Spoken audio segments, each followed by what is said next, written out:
The AI race is, I mean, it's everywhere. It's dominating every financial and tech headline right now. We're talking about multi-trillion-dollar investments, GPUs scaling at just dizzying speeds, and models updating practically every quarter. It's hyper-acceleration.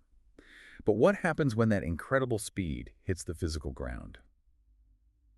Welcome to the Deep Dive. This week, we are cutting through the hype to focus on something. Well, something fundamental. The unexpected breaking point of U.S. national infrastructure under all this pressure from AI data center expansion. The central tension here is that AI is accelerating way faster than the ground beneath it. The electricity grid, the water pipes, the zoning laws can physically move. And we're not analyzing some distant problem. We're deep diving into the structural failure points happening right now.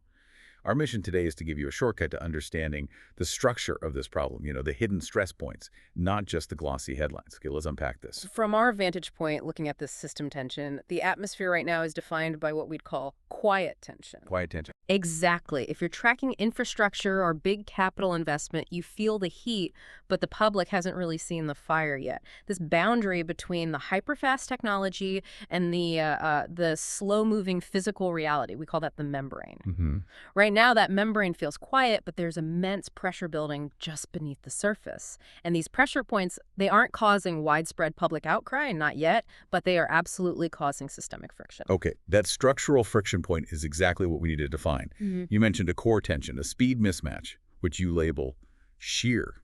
Whoa, let's stop for a second. That sounds painful. Before we go further, give me the plain English version. What exactly is this structural shear? Think of it like a massive tectonic plate shift. The core tension is an extreme speed mismatch between two foundational operating systems. You have the AI and GPU investment cycle, that's the fast system, and it's colliding with the national infrastructure system, which is the slow system.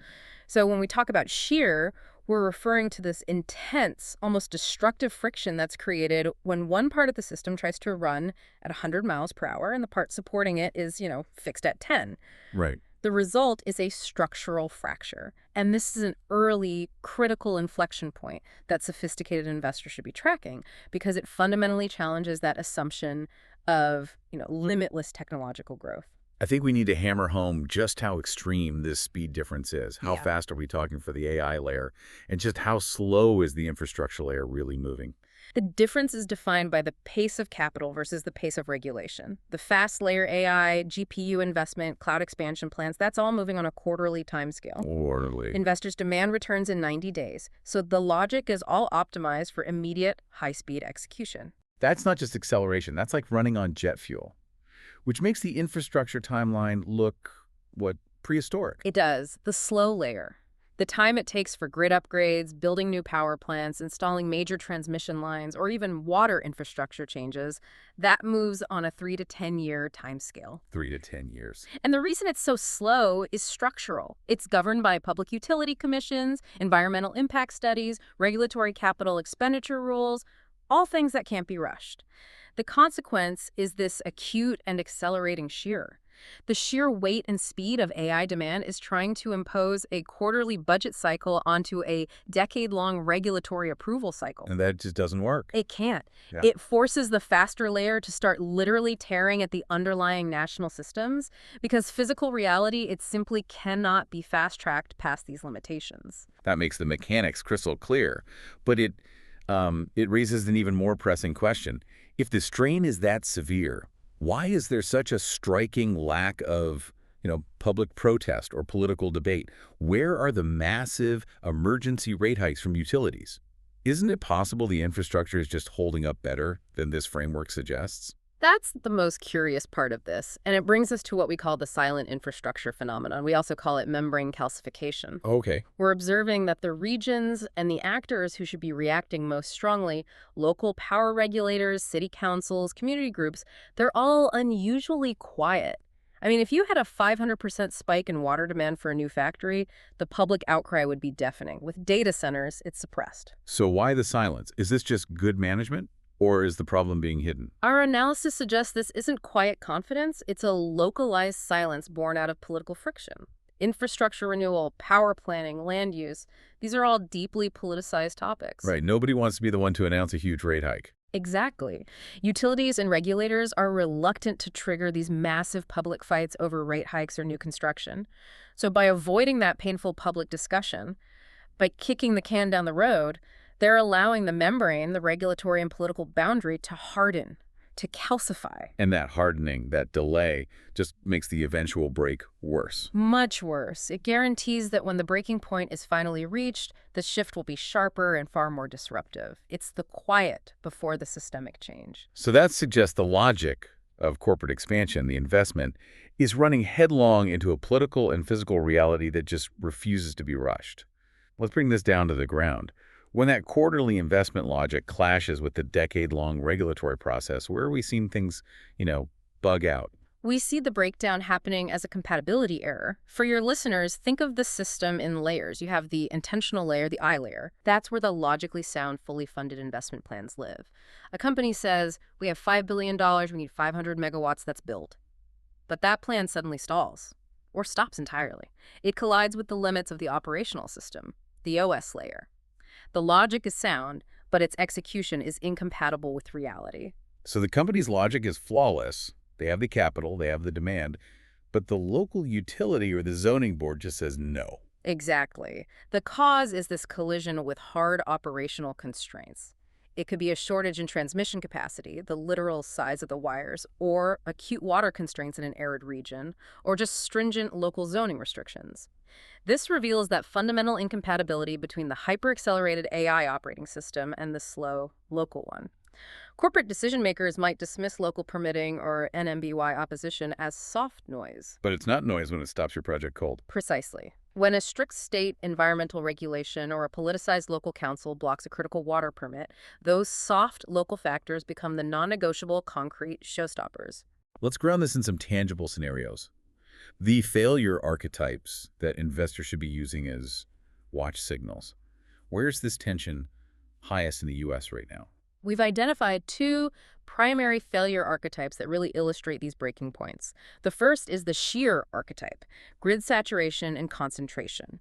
This is where the sheer concentration of hyperscale data centers just overwhelms the physical capacity of the infrastructure. We're talking about the transmission grids and local substations. Right, things that were often designed decades ago for, dispersed residential load, not concentrated, constant industrial scale computing. And the classic example here has to be Northern Virginia, Data Center Alley. What specifically happened there that illustrates this shear? Northern Virginia is the epicenter. The density of demand accelerated so quickly at that quarterly pace we talked about that it literally outran the utility's ability to pull in power. So the high-speed expansion sheared against the old network design. It did. And the mechanism of failure, it wasn't an immediate blackout. It was a formal moratorium. The local power company had to issue a stop order on new high-density connections. They stopped because they could not physically build the necessary transmission lines, the big infrastructure, in time. There's this impossible chicken and egg scenario where they can't legally spend billions on a 10-year build-out until the data centers are permitted, but the data centers can't grow without the power. That's the perfect illustration of shear. The logic of capital investment hitting the legal reality of utility spending. It just forces growth to a dead stop. Precisely. The power demand is instantaneous, but the bureaucratic and physical timeline for delivering it is glacial.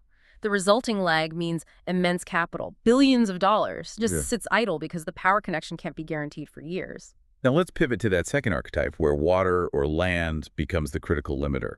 That's the compatibility error archetype. Water and land use friction. This failure happens where AI demands collide directly with the strict constraints of the local OS, often related to environmental scarcity. Take markets like Phoenix, Arizona, or parts of Texas. They're attractive for data centers because of cheap land and energy, but they operate under critical water constraints. So projects that looked logically and financially sound on paper are suddenly halted or dramatically scaled back.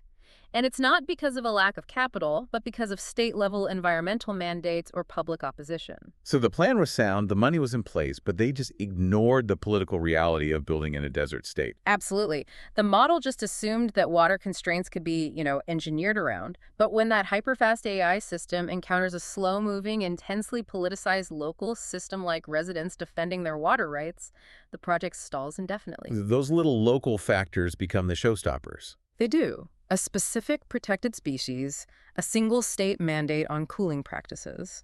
These things were dismissed as trivial local noise in the initial rush, but they become the non-negotiable deal breakers, proving the deployment model is just incompatible with these environments. So what does this all mean? The core observation is clear. The AI acceleration cycle has exposed the fundamental structural limits of the national operating system. We've established the tension is severe and it's building up silently. The question now shifts from, is there tension, to how and where will this tension be released? The challenge is severe, and that pressure that's accumulated within that calcified membrane has to find an outlet. Our focus going forward needs to be on identifying the quasi-critical point. Which of these slow-moving layers will finally break its silence or give way first? So we're tracking 4 foundational layers that are currently, holding the line. Correct. The layers to watch are policy, land, energy, and capital. Policy involves state and federal regulations, land is zoning and environmental rules, energy is the utility build-out timeline, and capital is the investment flow. And right now, all 4 are resisting change, which is contributing to this silence. Yes. The structural clock is ticking, not in quarters, but in years, and the AI industry is currently trying to run a decade ahead of its own physical supply chain. The crucial signal will come from whichever of these silent layers moves first. And that movement will signal the direction of the next structural shift. If we see an emergency policy shift, say a governor overriding local permitting laws to fast-track utility upgrades, that signals policy is bending. Nope. If a major utility announces a $20 billion unprecedented investment plan, that signals energy is giving way. Conversely, a sudden halt of capital flow into a saturated region like Northern Virginia, that signals capital has stopped betting against physical reality. We leave you with this provocative thought. If the speed of technology is fundamentally mismatched with the speed of physical reality, and the grid can't expand fast enough, and the water can't be conjured in arid regions, who will ultimately bear the cost of this incompatibility error? Will it be the utility customer through rate hikes, the investor through stalled capital, or the AI company forced to fundamentally rethink its model of expansion? That decision will shape the rest of the decade.